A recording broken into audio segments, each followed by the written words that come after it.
Olá, é muito bom estarmos juntos aqui novamente. Para quem ainda não me conhece, eu sou a Claudinha e esse é o canal de Amor para Você. Eu gostaria de começar a nossa conversa de hoje citando uma fábula que eu acho muito interessante, que é a fábula do porco-espinho. Conta essa fábula que na era glacial muitos animais morriam de frio. Os porcos-espinhos, percebendo essa situação, eles resolveram se juntar em grupos, porque assim eles se agasalhavam e se protegiam mutuamente. Mas os espinhos de cada um feriam os companheiros mais próximos, justamente aqueles que lhe ofereciam mais calor. Por isso, decidiram se afastar um do outro e voltar novamente a morrer congelados. Então, precisaram fazer uma escolha. Ou eles desapareceriam da terra, ou eles aceitavam o espinho do companheiro para permanecerem vivos. Com sabedoria, eles decidiram ficar juntos. Aprenderam assim a conviver com as feridas que a relação com uma pessoa muito próxima poderia causar, já que o mais importante era o calor do outro. E assim sobreviveram. Moral dessa história, eu vou falar com vocês no final da nossa conversa. Eu gostaria de traçar um paralelo entre essa fábula e a nossa vida. Nós costumamos no nosso relacionamento, principalmente com aquele que é mais próximo de dentro da nossa casa, ressaltar muito a questão dos defeitos, né? Quais defeitos o meu companheiro tem? E poucas qualidades enxergamos e até mesmo nenhuma. Isso é questão do ser humano, porque nós viemos de uma natureza egoísta. Esquecemos de buscar o que o outro tem de bom para ser valorizado. Todos nós temos defeitos, mas também temos virtudes. Um exemplo prático que eu vou dar para vocês, saindo até do nosso relacionamento conjugal, é a questão do nosso relacionamento com os amigos. Às vezes a gente vai num lugar, passa por alguém e esse alguém não nos cumprimenta, não fala com a gente. A primeira coisa que vem na nossa mente, poxa, passei por aquele lugar e o fulano não falou comigo. Poxa, o fulano fingiu que não me viu. Esse é o primeiro pensamento que ocupa a nossa mente.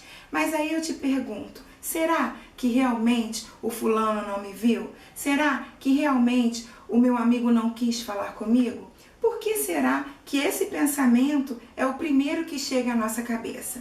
Eu lembro quando eu era pequena, eu acredito que muitos de vocês devam lembrar também, dependendo da idade, tinha uns desenhos que sempre de um lado, numa situação, tinha de um lado um anjinho e de um lado um diabinho. Um querendo puxar para o mal e o outro querendo puxar para o bem. É exatamente assim que acontece na nossa vida, nas situações que se apresentam diante de nós, principalmente em relação a outra pessoa. Às vezes a gente quer pensar de uma maneira positiva, mas a gente acaba ouvindo o lado ruim, né? O lado de pensar que realmente aquela pessoa não quis nada comigo, que aquela pessoa tá me desprezando. E a vida, se nós levarmos dessa forma, nós vamos cair num abismo. O segredo para que nós não venhamos a cair nesse abismo da insatisfação em relação ao nosso cônjuge, por exemplo, voltando para dentro do nosso lar. Tem vários defeitos, tem muitos defeitos, mas o segredo é nos apegarmos ao que o nosso parceiro tem de melhor. Aí você fala pra mim, poxa Claudinha, mas meu marido não tem nada de melhor, a minha esposa não tem nada, porque é assim, é assado. Não importa, querido, uma qualidade ela tem. E é essa qualidade que você vai se apegar para continuar a caminhada com ela. Por quê? Se ao invés de nos apegarmos com a qualidade, nós tratarmos sempre a questão das acusações, das brigas, das discussões, nós vamos nos afastar um do outro. Ao invés de alcançarmos aquilo que a gente quer viver uma vida saudável, quer viver um lar em paz, a gente só vai conseguir o contrário. Aí você fala pra mim, Claudinha, eu não estou disposta a agir dessa forma. Então você estaria disposto a quê? A colocar o seu lar a perder? A colocar o seu relacionamento a perder? Nossa tendência é sempre querer mudar o outro. Pra gente, sempre a gente tá certo, né? Numa discussão, a minha vontade precisa prevalecer. Aí a mulher fica de um lado se achando a certa e o homem do outro lado se achando o certo. Os dois parecendo times opostos numa final de campeonato. E aí não tem como dar certo, né? Eu e o Léo, no começo do nosso casamento, e durante um bom tempo, nós vivíamos brigando, e brigando bastante. Posso falar até para vocês que todos os dias a gente brigava. Cada dia por uma situação, cada dia por um motivo. Existem casais que são assim, que brigam por motivos bobos, mínimos, que levam o casal à separação dentro do seu próprio lar, a viver uma vida de angústia, uma vida de opressão dentro da sua casa. E não tem nada pior do que isso. Então, eu e o Léo vivíamos dessa forma. A gente brigava muito. Muitas vezes, qualquer briguinha, eu falava que ia separar, que ia divorciar, pegava minhas roupas do armário e jogava tudo na cama. E um segredo aqui pra gente, mulher. Não sei com vocês se isso já aconteceu com vocês, mas comigo, toda vez que eu ia no meu armário, pegar as roupas do meu armário e jogava as roupas na cama, não era o que eu gostaria de fazer. Eu não queria ir embora. Eu queria, de alguma forma, chamar a atenção do meu marido. Fazer com que ele se voltasse para mim, viesse pedir desculpa. Mas isso não acontecia. E isso ia nos afastando. Ao invés de eu conseguir aquilo que eu tanto queria, que era a nossa união, que era uma forma saudável de viver, com essas atitudes, eu só conseguia me afastar mais do meu marido. E me afastava e me afastava. Sabe o que acontece? Quando nós nos esforçamos muito em querer mudar o outro, em mudar o nosso parceiro, e que nós não conseguimos ver o resultado, a gente se frustra.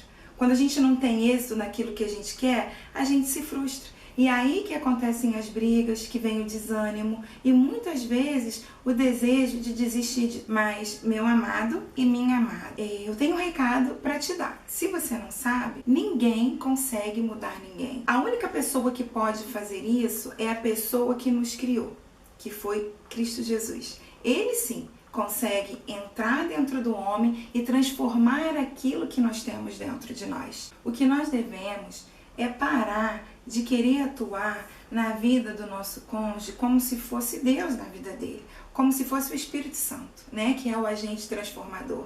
E saber que o nosso lugar é de esposo, eu sou esposa do meu marido e o meu marido é meu esposo. E aí, quando eu percebi que eu não conseguia mudar o Léo, que eu não conseguia mudar o meu marido, eu resolvi fazer diferente. Eu já não aguentava mais de tanta angústia, de tantas brigas. E teve um dia que eu fui para um dos cômodos da minha casa e me ajoelhei e orei. Eu não sei se você já teve a oportunidade de orar. Eu sei que muitos oram, falam com Deus. A oração é isso, é uma conversa com Deus, uma conversa sincera, que sai do fundo da sua alma. E Ele está sempre pronto a te escutar. Então eu fui conversar com Deus. Senhor, eu não aguento mais, eu não consigo entender o Léo, a gente não consegue se entender. Ele sempre está fazendo as coisas que eu não gosto. Então, se eu não consigo mudar o meu marido, então que o Senhor me mude, que o Senhor me transforme, que o Senhor mude a minha forma de falar, a minha forma de agir e reagir. E aí eu fiz a coisa certa. O passo que eu já deveria ter tomado há muito tempo. Foi a coisa mais importante no meu casamento e no meu relacionamento. Porque quando eu faço essa oração a Deus, eu estou abrindo para que Ele trabalhe na minha vida. Eu não posso querer abrir o meu marido para que Deus trabalhe na vida dele. Ele precisa tomar essa atitude. Ele precisa tomar essa decisão.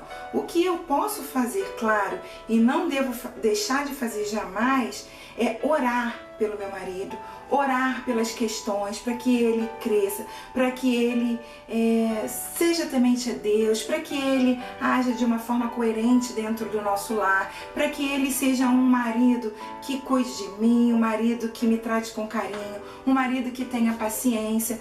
Mas eu não devo cobrar isso a ele, porque a cobrança o afastará de mim e afastará cada vez mais dele estar perto do homem que eu desejo que ele seja. Então nós precisamos ser sábios. E isso eu estou falando como mulher, mas eu acredito, claro, e tenho certeza que para o homem é a mesma situação. O que importa é, eu não vou fazer porque o meu marido não faz. Ou o marido vai falar, eu não vou fazer porque minha esposa não faz. Não, alguém tem que começar. Então que esse alguém seja você. Agora eu vou contar para vocês o seguinte. Quando eu comecei nesse processo de orar a Deus e Deus começar a trabalhar na minha vida, mudando, o meu comportamento, não foi tão fácil. Às vezes eu me sentia tentada em responder. Às vezes quando o Léo vinha para falar alguma coisa que me desagradava, que eu não estava de acordo, aquela Cláudia vinha tentar tomar a frente para responder da maneira que respondia anteriormente. Então foi difícil, eu precisava me contorcer para não ter a mesma atitude. Só que com o tempo, conforme eu fui me moldando, me deixando ser moldada, na verdade, né, pelo caráter de Deus, e ainda estou até hoje, claro. Deus foi trabalhando em mim e aos poucos esse novo comportamento foi se tornando natural, né? E dia após dia eu fui subindo um degrau, eu fui alcançando aquilo que eu mais queria. E vocês sabem o que aconteceu? Depois disso tudo, que eu permiti ser trabalhada, eu olhei para as questões que haviam dentro de mim, para aquilo que eu poderia melhorar, o Léo começou a mudar. O comportamento dele comigo começou a mudar. E aí eu pensei assim, gente, era tão fácil, eu não sabia. Eu passei um bom tempo como se estivesse dando murro em ponta de faca, querendo de qualquer maneira pegar o meu esposo e colocar no meu molde da forma que eu queria. Quando foi muito mais simples eu trabalhar em mim e automaticamente isso refletiu na vida do meu esposo, porque como a gente sabe, toda a ação gera uma reação. Então, quando ele começou a ver uma ação diferente, vindo da minha parte, ele começou a reagir de uma forma diferente também.